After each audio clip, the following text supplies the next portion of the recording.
A partir de 7:15 del vespre, simpatitzants, militants i apoderats distribuïts pels diferents col·legis electorals d'Esplugues han anat arribant a les respectives seus electorals per contrastar els primers resultats i valorar la distribució final que tindrà l'hemicicle català.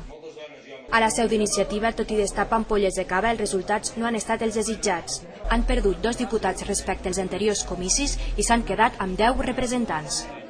Nos quedamos en principio con 10, se pierden 2, no son los resultados que quisiéramos, no nos parece que sea, no voy a decir como todo el mundo dice que contentos estamos, hemos ganado, no es verdad porque hemos perdido 2, pero bueno, creemos que son unos resultados, visto la que está cayendo, sobre todo a los partidos de izquierda, es un resultado más que digno.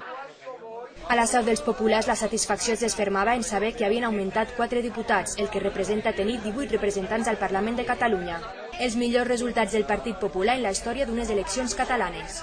La trayectoria que llevamos en Esplugas con respecto a los índices de valoración del Partido Popular en la localidad siguen siendo favorables. Por contra, el Partido Socialista va en descenso. L'altra cara de la moneda, cares llargues a la seu d'Esquerra Republicana. La compareixença de Joan Puigcercós s'ha seguit atentament i animat a seguir treballant. Els republicans han patit la major caiguda de resultats, passant de 21 a 10 escons. La valoració que en podem fer és que cal treballar una altra vegada per recuperar la confiança de la ciutadania i demostrar que el camí que en tot cas ha empès Esquerra en el seu moment és un camí que continua sent vàlid i aquest camí l'hem de continuar treballant en el dia a dia. A la seu del PSC la festa s'ha acabat abans d'hora. Amb una pèrdua considerable de diputats, passa de 37 a 28, els socialistes inicien una etapa de reformes i reflexió interna. Crec que és un moment de valorar-ho amb serenor, davant de tot.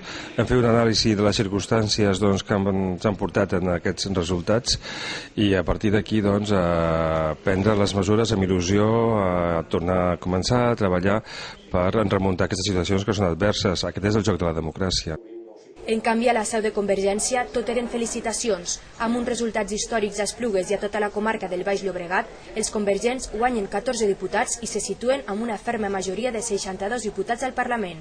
La majoria del poble de Catalunya ha volgut que aquest canvi es fes efectiu i que l'Artur Mas en aquest cas lideri aquesta onada de canvi d'il·lusió que Catalunya necessita per recuperar el lideratge a nivell nacional, recuperar una economia sana i bé, en definitiva, aixecar aquest país i bé, posar-lo a l'ordre del dia.